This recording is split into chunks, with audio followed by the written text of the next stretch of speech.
أعوذ بالله من الشيطان الرجيم بسم الله الرحمن الرحيم يا أيها الذين آمنوا لا تخونوا الله والرسول وتخونوا أماناتكم وأنتم تعلمون۔ اے ایمان والو، اللہ اور رسول کے ساتھ خیانت نہ کرو اور نہ اپنی امانتوں میں جانتے بوجھتے خیانت کرنے لگو۔ یہ سورہ انفال کی 28 نمبر کی آیت ہے، 27 نمبر کی آیت ہے۔ اس میں اللہ تعالیٰ ایمان والوں سے خطاب کرتے ہوئے ان کو خیانت سے اپنے آپ کو بچانے کے لیے کہہ رہے ہیں کہ اللہ اور اس کے رسول کے ساتھ تم خیانت مت کرو۔ خیانت کا مطلب ایک تو یہ ہے کہ حق ادا ہی نہ کرے یا حق ادا کرنے میں کوتاہی کرے، یعنی اللہ اور اس کے رسول کا حق جو ہے اس کو ادا نہ کرے، اس سے بے وفائی کرے۔ سب سے پہلی بات تو یہ ہے کہ اللہ اور اس کے رسول کے ساتھ وفاداری کا جو عہد تم نے کیا ہے اس پر قائم رہو، اور کوئی ایسا کام نہ کرو جس سے تمہاری وفاداری مشتبہ ہو جاتی ہو۔ اللہ اور اس کے رسول سے وفاداری کا امتحان خاص طور سے اس وقت ہوتا ہے جب کہ کفر اور اسلام کے درمیان معرکہ آرائی ہو جاتی ہے۔ یہاں پر امانتوں سے مراد ذمہ داریاں ہیں۔ امانتوں کا دائرہ بہت وسیع ہے۔ امانتوں میں خیانت کرنے کا مطلب یہ ہے کہ ذمہ داریوں کی ادائیگی سے آدمی بے پرواہ اور غافل ہو جائے، غیر ذمہ داری کا ثبوت دے۔ جیسا کہ اس سے پہلے سورہ نساء میں امانتوں کے متعلق بات آ رہی تھی کہ امانت کے تعلق سے لوگ یہ سمجھتے ہیں کہ صرف کوئی ڈپازٹ، کوئی پیسہ، کوئی مال کسی کے پاس رکھا ہے تو وہ امانت ہے، اور اس کو ادا اگر نہیں کیا جائے تو وہ خیانت ہے، وہ بھی امانت ہے۔ اس کے علاوہ ذمہ داریاں، منصب اور عہدے جو دیے جاتے ہیں وہ بھی امانت ہے۔ اللہ تعالیٰ کی طرف سے اس پر پوچھ ہوگی۔ اسی لیے ایک حدیث میں اللہ کے نبی صلی اللہ علیہ وسلم نے امانت کو ایک ذمہ داری سے تعبیر کرتے ہوئے فرمایا کہ قیامت کا انتظار کرو اس وقت جب امانتیں ضائع کیے جانے لگیں۔ اس کا مطلب کیا ہے کہ امانتوں کو، ذمہ داریوں کو نااہل لوگوں کے سپرد کر دیا جائے، حکومت نااہل لوگوں کے ہاتھوں میں جب آ جائے تو اس وقت تم قیامت کا انتظار کرو۔ فاسق و فاجر اور بدکار، نااہل، خائن و فاسق قسم کے جو لوگ ہوں گے ان کے ہاتھوں میں جب امانتیں آ جائیں گی، ذمہ داریاں آ جائیں گی، عہدے اور منصب آ جائیں گے، بڑے بڑے معاملات آ جائیں گے، تو اس کا مطلب یہ ہے کہ قیامت آنے والی ہے، قیامت کا انتظار کرو، یہ کہا گیا ہے۔ امانت کا ایک مطلب یہ بھی ہے کہ ذمہ داری جو کوئی اٹھاتا ہے، چاہے وہ بڑے سے بڑا آدمی ہو یا چھوٹے سے چھوٹا آدمی، وہ ذمہ داری کو پورا کرنا یہ امانت ہے۔ جیسا کہ ایک مزدور پیشہ انسان ہے، کچھ مال کے عوض ذمہ داری اٹھانے کا وعدہ کرتا ہے کہ میں اتنا کام کروں گا اور مجھے اتنا مال دیا جائے۔ ایسے ہی کوئی ایک بڑا سے بڑا آفیسر ہے یا حکمران ہے یا بادشاہ ہے، صدر مملکت ہے، اس کی بھی جو ذمہ داریاں ہوتی ہیں، جو ذمہ داری اٹھانے کا اس نے وعدہ کیا ہے شروع میں، اس کے عوض وہ کچھ فائدے لیتا ہے، تو اگر وہ ذمہ داریاں نہیں نبھاتا ہے اپنی، تو اس کا مطلب یہ ہے کہ وہ امانت میں خیانت کر رہا ہے۔ یہ ساری باتیں امانت ہی سے متعلق ہوتی ہیں۔ امانت صرف یہ نہیں کہ پیسہ اور مال، بلکہ امانت زندگی کے اطراف گھومتی رہتی ہے۔ امانت سے مراد اصل تو ذمہ داریاں ہیں، ہر قسم کی ذمہ داری۔ تو یہاں خاص طور سے ان ذمہ داریوں کو خلوص اور وفا کے ساتھ ادا کرنے کی ہدایت کی گئی جو مسلمانوں کے اجتماعی معاملات سے متعلق ہو۔ اس کو بہت خصوصی طور پر اللہ تعالیٰ نے اس کا تذکرہ یہاں پر کیا کہ نہ صرف اللہ اور اس کے رسول کی بلکہ اپنے باہمی جو ذمہ داریاں ہیں، جو امانتیں ہیں، اس کو بھی اچھی طور پر ادا کرنے کی کوشش کرو جبکہ تم جانتے ہو امانتوں کی ادا نہ کرنے کا وبال، وَأَنْتُمْ تَعْلَمُونَ فرمایا، لہذا اس سے بچو۔ وَاعْلَمُوا أَنَّمَا أَمْوَالُكُمْ وَأَوْلَادُكُمْ فِتْنَةٌ وَأَنَّ اللَّهَ عِندَهُ أَجْرٌ عَظِيمٌ، اور جان لو کہ تمہارے مال اور تمہاری اولاد آزمائش ہے، اور یہ کہ اللہ ہی کے پاس بہت بڑا اجر ہے۔ اس میں اللہ تعالیٰ نے اموال اور اولاد کا تذکرہ کیا۔ مال اور اولاد اللہ تعالیٰ کی نعمت اور بہت بڑے انعامات ہیں۔ نعمت اور انعامات پانے کے بعد کیا تم شکر گزار بنتے ہو؟ کیا تم اللہ تعالیٰ کے فرما بردار بندے بن جاتے ہو یا نہیں؟ اللہ تعالیٰ دیکھتے ہیں۔ اور کہا جا رہا ہے کہ تمہاری اموال اور تمہاری اولادیں، فتنہ کا لفظ آیا ہے۔ فتنہ جو ہے آزمائش اور امتحان کو بھی کہا جاتا ہے۔ فتنے کا ایک مطلب یہ بھی ہے کہ عذاب، اور ایک مطلب یہ بھی ہے کہ سبب عذاب کا سبب بن جانا۔ تو فتنہ اس کو یہاں پر کہا گیا ہے مال اور اولاد کو، کیونکہ انسان کے خیانت میں مبتلا ہونے کی بڑی وجہ مال اور اولاد ہی ہوتی ہے۔ عام طور پر ان سے شدید محبت، مال سے شدید محبت۔ اللہ تعالیٰ نے قرآن میں مختلف مقامات پر ذکر کیا کہ مال کمانے کے سلسلے میں انسان بہت بے پرواہ ہو جاتا ہے اور غافل ہو جاتا ہے، کیونکہ اس کو شدید محبت ہوتی ہے مال سے۔ کہاں سے کما رہا ہے وہ دیکھنا نہیں چاہتا، اللہ تعالیٰ کے حکم کے مطابق کما رہا ہے یا نہیں کما رہا ہے۔ یہ مال کے سلسلے میں جو ہے اس کی کمائی کے سلسلے میں غفلت ہوتی ہے، اور پھر مال کے خرچ کرنے کے سلسلے میں بھی وہ غفلت سے دوچار ہوتا ہے کہ اللہ تعالیٰ نے اس کو یہ مال کہاں پر خرچ کرنے کی اجازت کی ہے، وہ دیکھنا نہیں چاہتا۔ یہ سمجھتا ہے کہ میرا مال ہے، میں جس طرح چاہے خرچ کروں، اس وجہ سے جو ہے وہ اسراف کرتا ہے اور ایسے مقامات پر خرچ کر دے جاتا ہے جہاں پر خرچ کرنا اس کو اجازت نہیں خرچ کرنے کی، اس کو منع کیا گیا ہے۔ حرام کاموں میں، ناجائز کاموں میں مال کو خراب کر دینا، زیادہ خرچ کر دینا، ان سب چیزوں کے بارے میں بڑی سخت وعیدیں آئی ہیں قرآن اور حدیث میں۔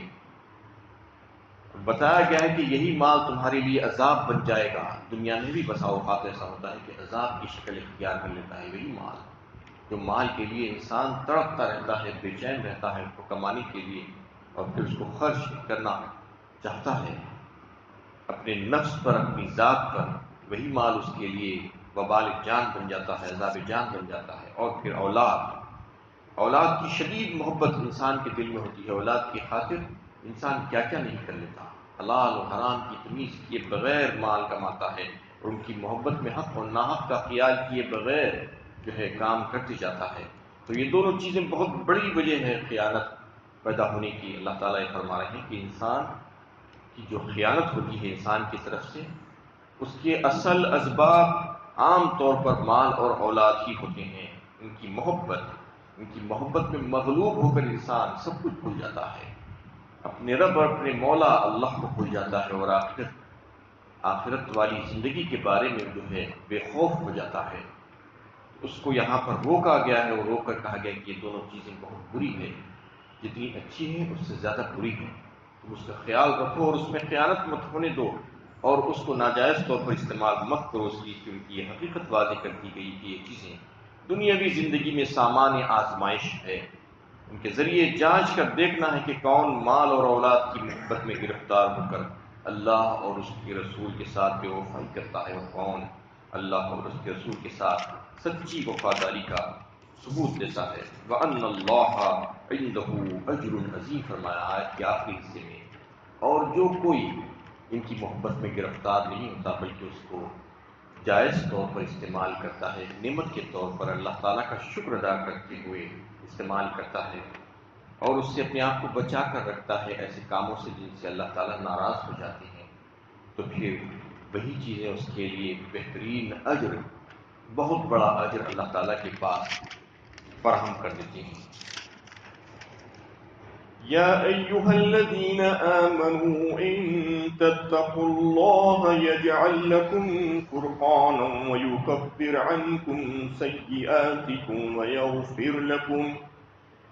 واللہ ذو الفضل العظیم۔ اے ایمان والو، اگر تم اللہ سے ڈرتے رہے تو وہ تمہیں فرقان بخشے گا اور تمہاری برائیوں کو تم سے دور کرے گا اور تمہیں معاف کر دے گا۔ اللہ بڑے فضل والا ہے۔ یہاں اس آیت میں بھی ایمان والوں سے خطاب کرتے ہوئے اللہ سے ڈرنے کا مطالبہ کیا گیا ہے۔ بس اللہ سے ڈرنے کا مطلب کیا ہے؟ تقویٰ جسے کہا جاتا ہے، اس سے پہلے بھی آپ کے سامنے یہ بات آ چکی ہے۔ یہ ساری چیزوں کی محبت کے مقابلے میں اللہ تعالیٰ کی محبت اور ان کی اطاعت جو ہے غالب آنی چاہیے۔ اللہ تعالیٰ کی محبت اور اطاعت ساری چیزوں پر غالب آنی چاہیے، یہ تقویٰ ہے۔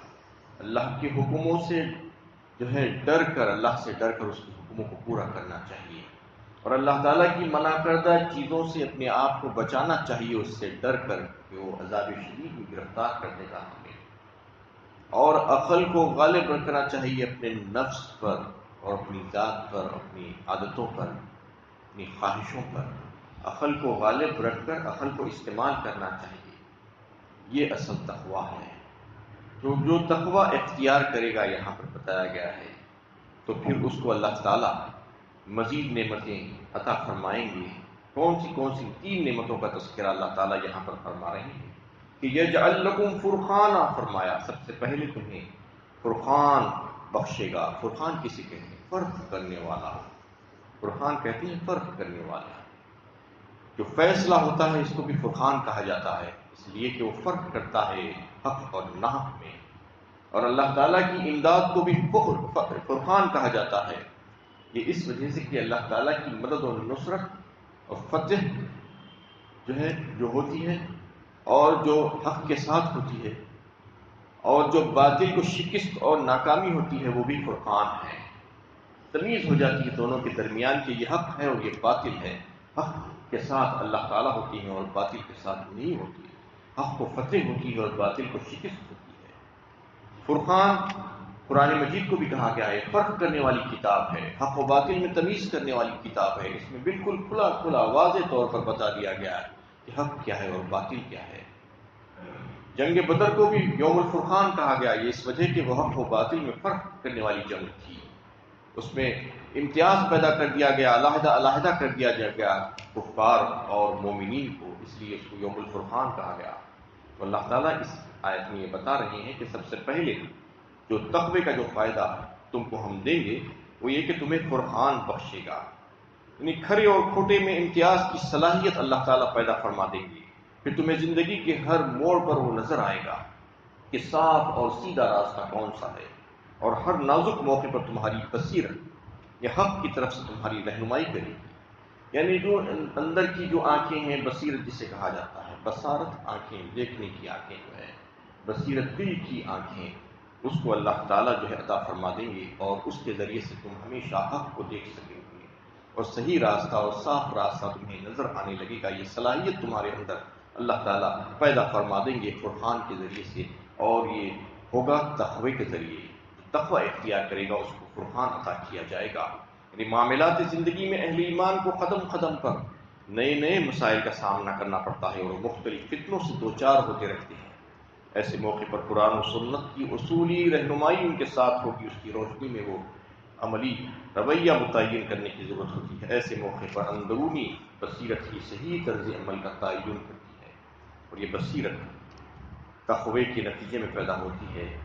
اسی بصیرت اور اسی قوت امتیاز کو یہاں پر فرقان کا نام دیا گیا ہے، فرق کرنے والی، یعنی ہر چیز کا فرق کر لیتی ہے وہ بصیرت اللہ تعالیٰ عطا فرما دیتے ہیں کہ اس کو پتہ چل جاتا ہے کہ یہ صحیح یا غلط ہے۔ یہ تقوی کی بنا پر ہوتا ہے، جب اللہ سے ڈرنے لگتا ہے بندہ اور اپنے انجام سے غافل نہیں ہوتا، بلکہ آخرت اس کے سامنے رہتی ہے، تو پھر اس کے سامنے کھرا اور کھوٹا بالکل صاف نظر آنے لگتا ہے۔ یہی معاملہ اس کا ہو جاتا ہے کہ آدمی کی زندگی اگر متقیانہ نہ ہو، متقیانہ ہو جائے تو اللہ تعالیٰ اس کی برائیاں اس سے دور فرما دیتے ہیں۔ دوسری صفت اور دوسرا فائدہ تقوی کا یہ اللہ تعالیٰ اس آیت میں بیان فرما رہے ہیں کہ وَيُكَفِّرْ عَنْكُمْ سَيِّئَاتِكُمْ، یعنی تقوی کا دوسرا فائدہ یہ ہے کہ تمہاری گناہوں کو اور برائیوں کو ہم دور فرما دیں گے۔ اعمال صالحہ کی توفیق دے دیتے ہیں اللہ تعالیٰ. انسان سے برائیاں اور لغزشیں اور خطائیں تو ہوتی رہتی ہیں، انسان ہے، بشر ہے، کمزور ہے، کچھ نہ کچھ تو ہوتا رہتا ہے، لیکن اس کے باوجود بھی اللہ تعالیٰ ایسے بندوں کو جو تقوی اختیار کرنے والے بندے ہیں ان کو ان سے برائیاں دور فرما دیتے ہیں، کفارہ بنا دیتے ہیں اس تقوی کو. یعنی اعمال صالحہ اس قدر کرنے لگتا ہے بندہ، اس کی توفیق دے دیتے ہیں کہ وہ اعمال صالحہ غالب آ جاتے ہیں اس کی برائیوں پر، اس کی خطاؤں پر. اس طریقے سے وہ جو ہے پاک و صاف ہو جاتا ہے. وَيَغْفِرْ لَكُمْ فرمایا. تیسرا فائدہ تقوی کا یہ ہے کہ وہ مغفرت فرما دیتے ہیں تمہاری، انہیں نہ صرف گناہوں کے داغ مٹا دیتی ہیں، اس کی اصلاح کی توفیق دے دیتے ہیں. اس طرح اس کی سیرت میں خوبیاں نمایاں ہونے لگتی ہے، اور چھوٹے موٹے گناہ سے سرزد ہو گئے تو اس کو اللہ تعالیٰ معاف فرما دیتے ہیں، اور پھر ان کی بخشش ہو جاتی ہے، مغفرت ہو جاتی ہے. وہاں پر جانے کے بعد آخرت والی زندگی میں اللہ تعالیٰ معاف فرما دے، اللہ تعالیٰ کسی بندے سے راضی ہو جائے، یہ سب سے بڑی کامیابی ہے. اللہ تعالیٰ فرما رہے ہیں کہ وہ بھی کامیاب ہو جائے گا وہاں پر، صرف تقوی کی بنا پر. یہی وجہ ہے کہ آپ جہاں جہاں پر جنت اور نمایاں جنت کی جو باتیں سنیں گے قرآن میں، تو وہاں پر ضرور تقوی والوں کا ذکر آئے گا. وہاں پر ہمیشہ جو ہے یہ بات آئے گی، ان المتقین فی جنات وعیون، ان المتقین فی جنات ونعیم. اللہ تعالیٰ فرما رہے ہیں جہاں جہاں پر جو ہے جنت کا تذکرہ فرماتے ہیں کہ بے شک متقین جنت میں، نعمتوں والی جنت میں ہوں گے، چشموں میں ہوں گے.